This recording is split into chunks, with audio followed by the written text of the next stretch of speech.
అన్యాయకాంతం కాకుండా ఆ రోజు చేసిన ఈ రోజు దేవుని భూమి అన్యాయకాంతం కావడానికి వీడే లేదు ఇంత స్పష్టంగా. ఎందుకంటే ఆ ఆధ్యాత్మిక జీవనం గడుపుతున్నాము. దేవుని మీద నమ్మకంతో బతకాలనుకున్నప్పుడు ఆ దేవుని గుడికెత్తి చీపురు పుల్ల తీసుకుపోయినా కూడా చెడిపోయిన కుటుంబాలు చాలా ఉన్నాయి. మొత్తం తన సర్వస్వం తిన్నిక లేకుండా కూడా తన ఆస్తిని దేవునికి ఇచ్చిన కుటుంబాలు బాగుపడ్డ చరిత్రలు వస్తున్నాయి. మనం చూస్తాం.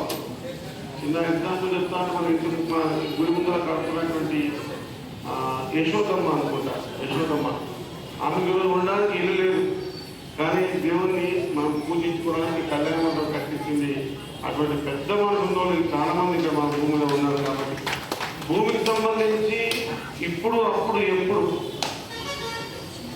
నా ఆఖరి శ్వాస నా చావు వచ్చేంత వరకు కూడా ఆంజనేయ స్వామికి సంబంధించిన ఆస్తికి సంబంధించి చిన్న చిన్న పురుగట్టులంతా కూడా అన్యాక్రాంతం కాకుండా చూసుకునే బాధ్యత నా మీద ఉంది. అది చూసుకుంటాను. ఇక ఏం డౌట్ అవసరం లేదు. చాలా సందర్భాలు చూసాం మనం. ఒకనాడు నేను సర్పంచ్గా ఉన్నప్పుడు అనుకుంటా ఇదే స్కూల్లో పర్మిషన్ ఇచ్చిన డాక్టర్ బాలరాజే గారు. అది గుడితో అగ్రిమెంట్ రాసుకుని 21 సంవత్సరాలు ఆ గుడి కట్టించేస్తా, తర్వాత గుడికి ఇచ్చేస్తా, నెలకొని కిరాయి కూడా ఇస్తాను. అది ఇప్పటికీ ఐడియా ఉంది. ఇదే గుడిలో కూర్చొని బాలరాజే గారు వదిలేందుకు ఇద్దరికి కూడా ₹1 ఫీజు కూడా కట్టకుండా గ్రామ పంచాయతీ పర్మిషన్ సంతకం పెట్టించి కట్టించినటువంటి సందర్భాలు చూసా. కానీ చాలా బాధాకరమైన అంశం, కడుతున్నప్పుడు చాలా కష్టాలు పడ్డాడు బాలరాజే. అది కూడా చూసిన.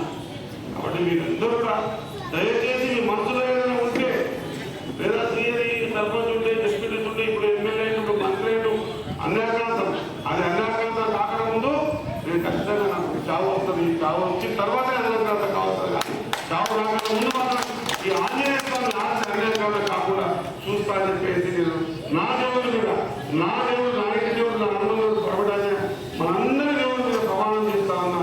దేవుని గుడి జోలికి పోయే ప్రసక్తే లేదు. ఆ గుడి ఎక్కడ కూడా పోలే ప్రసక్తి లేదు. ముందుకు